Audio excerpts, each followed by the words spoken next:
O filme foi muito bem recebido desde a primeira sessão que ele passou.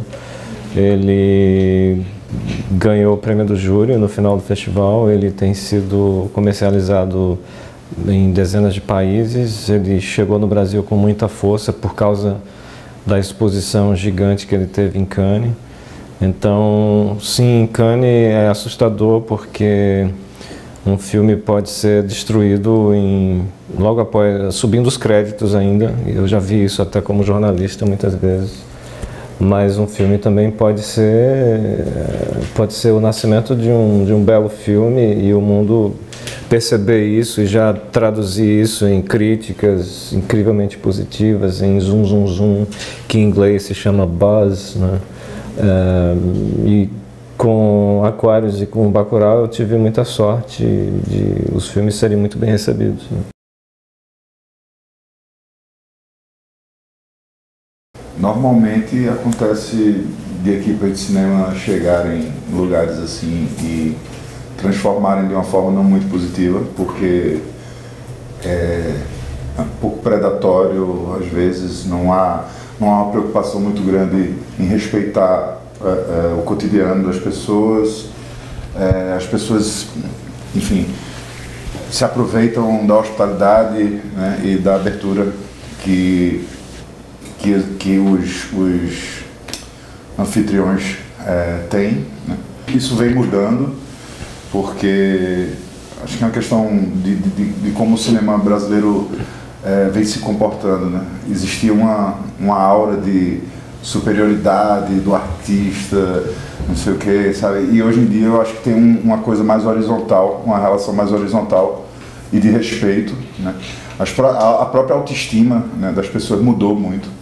Não tem muito uma sensação de subalternidade como era décadas atrás. E no nosso caso foi uma preocupação minha, de Kleber, de Emily, de conversar sempre com a equipe e deixar isso, transformar isso num mandamento mesmo da produção, sabe? De muito cuidado com as pessoas e respeito e...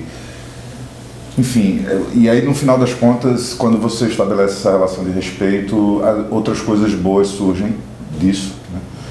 E a gente ficou muito amigo, muito próximo, são pessoas incríveis, né? A gente teve sorte também porque as pessoas queriam a gente lá, né? As pessoas nos receberam de forma muito afetuosa e feliz, né?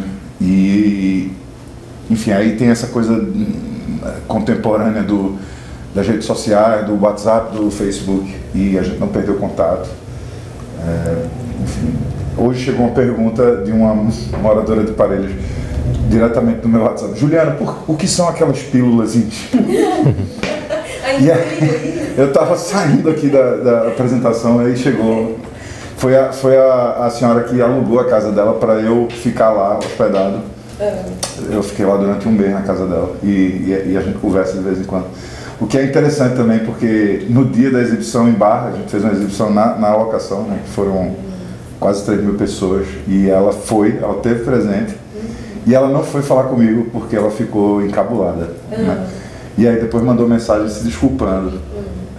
Enfim, eu acho que mudou, né? Eu acho que era diferente e hoje a gente consegue ter essa relação boa, né? O filme é sobre uma invasão, né, dentro de uma ideia de filme de gênero, de western, uma invasão violenta, no caso. E quando a gente chegou lá, a gente queria fazer uma colaboração, mas que poderia ser interpretado como uma invasão, porque afinal de contas uma comunidade com 90 pessoas, de repente conviver com mais 150, 200 pessoas para fazer um filme não deixa de ser um tipo de invasão. Você impõe uma mudança de rotina muito radical.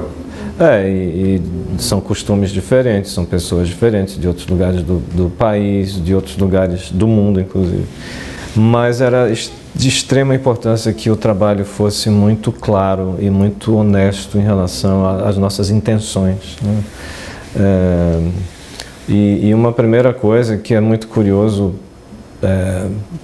perceber logo no início, é como se eles não entendessem por que a gente teria o interesse de trabalhar lá em Barra. Eles achavam que...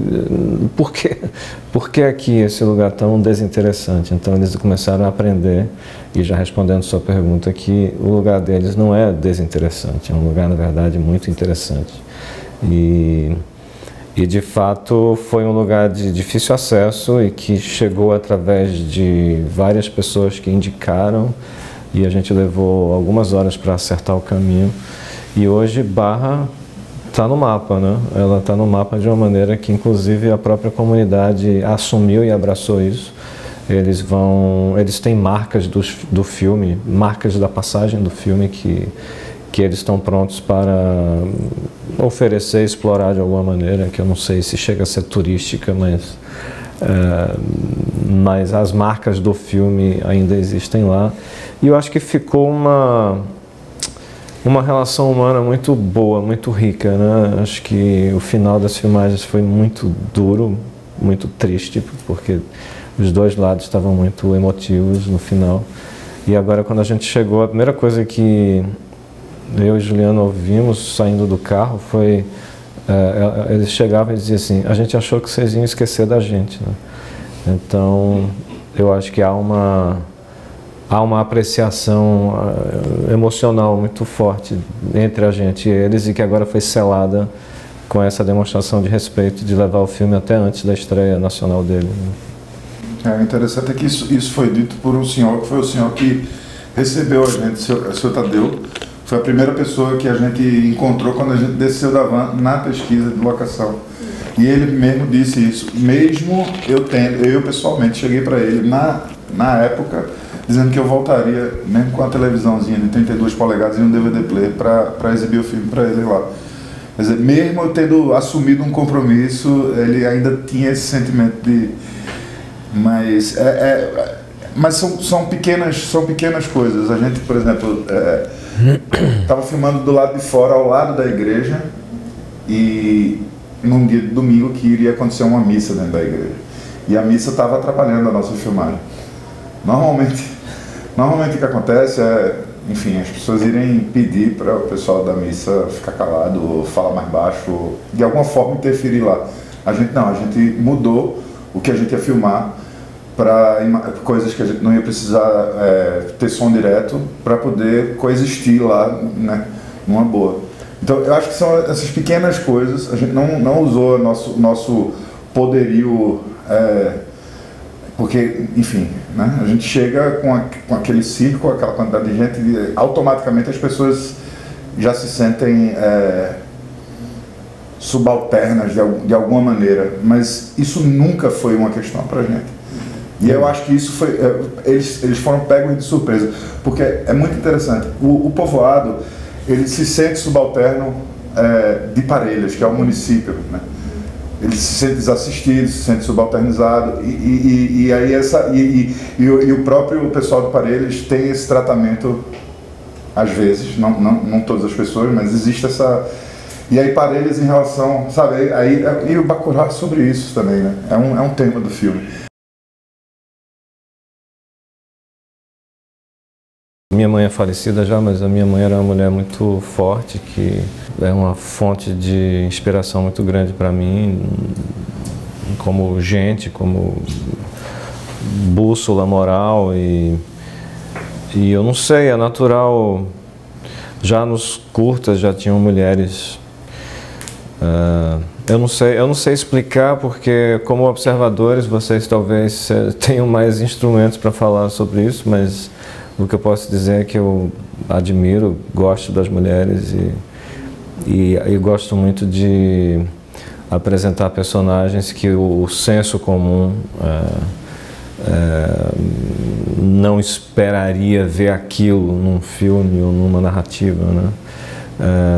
Você vê muito na comunicação em massa, do jornalismo às novelas, aos filmes americanos, aos filmes brasileiros, né? Um tratamento sempre muito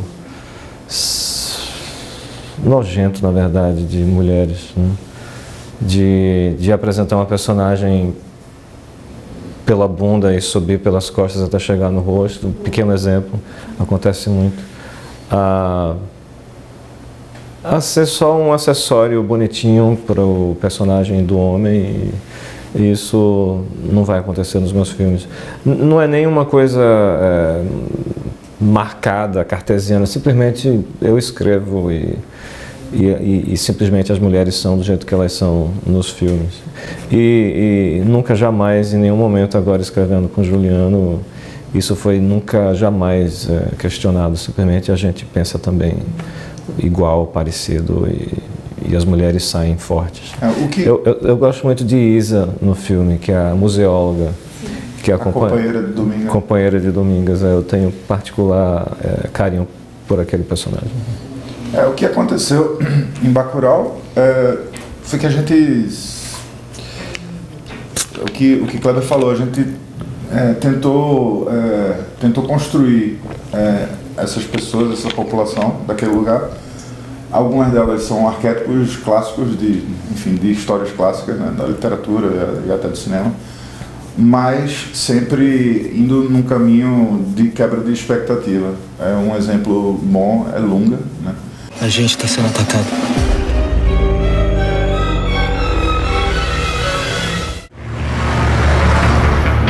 Estou aqui para pedir ajuda de vocês. Quem foi que fez isso? Não sei, Lunga. Mataram 7 de ontem para hoje. Por que vocês estão fazendo isso? Que normalmente seria um homem viril e um Charles Bronson, não sei. E a gente sempre viu Lunga como uma figura que não tinha uma definição muito clara de sexualidade, e era um personagem que a força dele vinha da liberdade que ele tinha.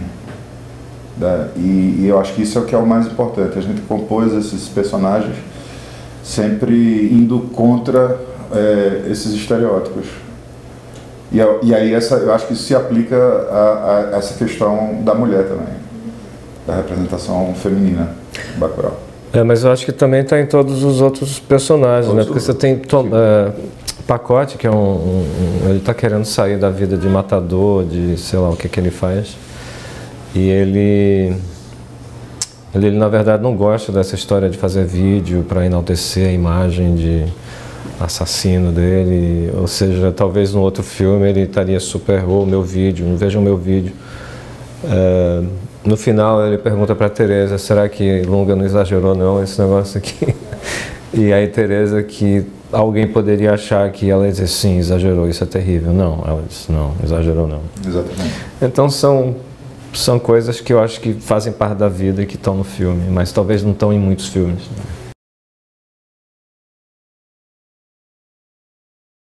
As referências, elas não podem nunca parar o filme, né? Elas não podem ser referências bibliográficas, como nota de rodapé embaixo da tela. Você está vendo o filme e tem uma nota de rodapé embaixo.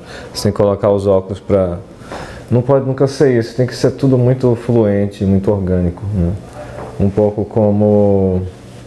Por exemplo, os trabalhos acadêmicos, eles têm uma linguagem que me irrita bastante, porque tem que ter citações o tempo todo, e as citações fazem parar o fluxo de pensamento.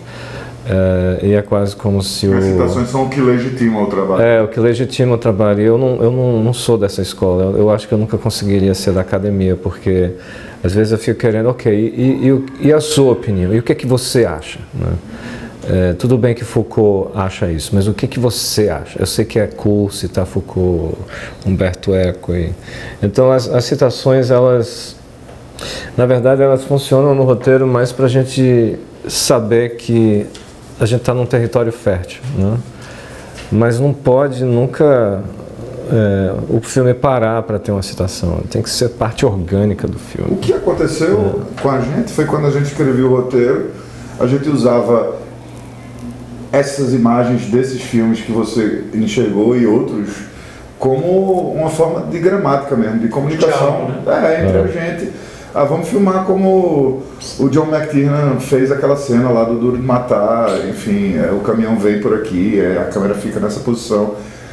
Muito mais lembrando bons momentos, né? E cenas boas que tinham total relação com o que a gente queria dizer naquela cena. É muito mais por aí. É mais uma forma da gente se comunicar. A gente está escrevendo uma cena, aí, certo, onde é que a câmera estaria? Aí Cléber dizia, não, pô, lembra aquela cena daquele filme? A câmera vem aqui, o personagem passa da esquerda para a direita, e a câmera sobe, e aí mostra os outros personagens lá atrás, pronto. É mais nesse sentido. E aí assim eu acho que funciona o uso de referência. Mas não é decalcado. Não é decalcado. Não é que no set não está com o telefone olhando. Não, é mais para a direita. Não é assim. É mais uma coisa da cabeça. Assim. Para ajudar no entendimento, né? E além disso, às vezes a gente escreve uma cena que aconteceu no caso específico, que é verdade. Toda vez eu digo, eu juro que é verdade. Tem um filme muito a presença de Traga a Minha Cabeça, de Alfredo Garcia, de Sam Peckinpah. Metade do filme ele está dentro de um carro com a cabeça de um cara, de Alfredo Garcia, no banco do passageiro, e ele está dirigindo e conversando com essa cabeça, né? É um filme sensacional. E a gente escreveu um momento de pacote levando os dois corpos de Flávio Maciel até o esconderijo de Lunga, do seu bando. A gente escreveu, a gente não falou desse filme, mas quando a gente estava na montagem, Alfredo Garcia, olha aí.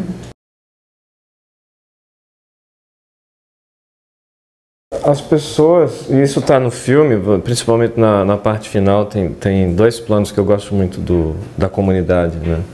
Que são as pessoas paradas, olhando. Tem dois planos bem fortes disso.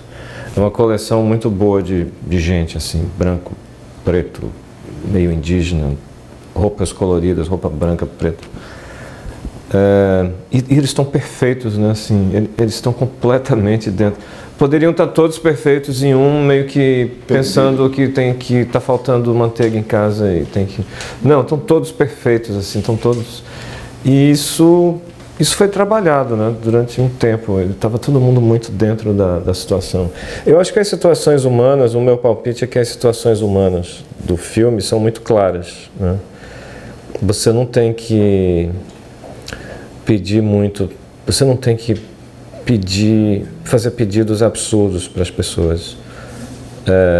As situações, elas são claras. Por exemplo, o violeiro vai receber os sudestinos e ele está meio sarcástico com aqueles dois visitantes. E os dois visitantes estão sarcásticos. Ele está tirando a maior onda. Ele está tirando a onda. E aí o filme vira um musical, na linguagem, inclusive, porque tem um traveling de trilho que mostra os pés dele e acompanha ele de lado.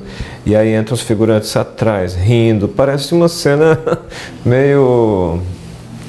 sei lá, Pequena Loja dos Horrores, uma coisa muito estranha que de repente cai de paraquedas no filme. E o detalhe é que a figuração estava realmente achando engraçada a situação. Essa é a questão. Esqueceram câmera e viveram aquela situação. Eles realmente estavam gostando do que eles estavam vendo, só que eles estavam na câmera, então...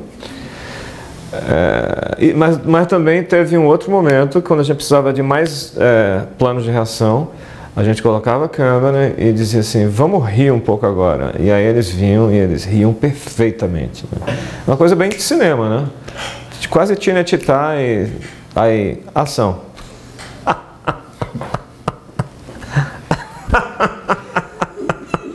Era perfeito, assim, eram atores perfeitos, sabe como é?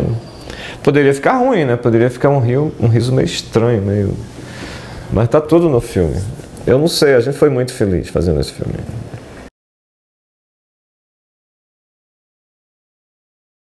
A gente teve uma equipe muito competente que ficou com essas pessoas no período de preparação antes das filmagens, fazendo diversos exercícios, tendo diversas conversas, mostrando filmes, falando sobre a história.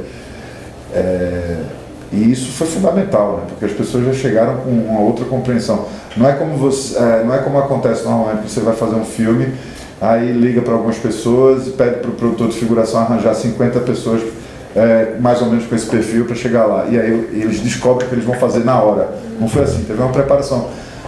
Acho que assim como a gente preparou o elenco principal, né, com ensaios e não sei o que, todos eles tiveram isso também. Tem então, muitos, faz muita diferença. Tem muito membro da equipe que fala que acho que foi a primeira vez que eles viram preparação e ensaio de figurante. De figurante, Que isso não existe. Não Mas é era fundamental, porque Bacurau é um filme sobre uma comunidade, né? Então essas pessoas têm que estar no mesmo nível das nossas estrelas.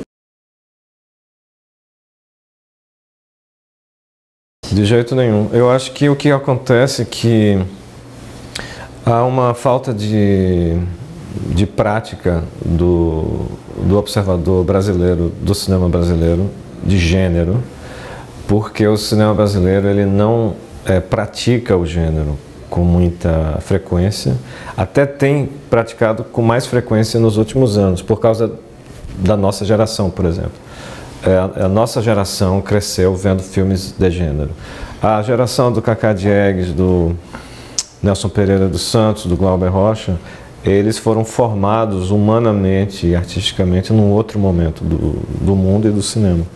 Então o realismo social era muito mais a escola frequente, a escola constante do cinema brasileiro e, claro, a comédia, as chanchadas nos anos 50, a porno chanchada nos anos 70 e na contemporaneidade a comédia, que alguns chamam de comédia da Globo, os filmes de comédia, os filmes, é incrível, me dá um branco de todos eles quando eu penso, e eu respeito eles, eu acho que o cinema brasileiro tem que ter comédia. Mas, então é muito estranho para alguns, a nossa sorte aqui é para muito poucos, na verdade, em relação à grande reação que a gente tem tido a Bacurau. O filme tem pego uma quantidade gigante de gente, mas tem alguns que ainda insistem em afirmar que praticamente não pode fazer isso. E a gente diz, pode fazer isso. Eu posso usar a violência gráfica. Isso também é cinema. Isso também é cinema. Isso é um filme de gênero, é um western, mas aí também ele vira um filme de horror, ele vira um filme de ficção científica, um filme de ação. E termina como de filme suspense, de guerra. Termina como um filme de guerra.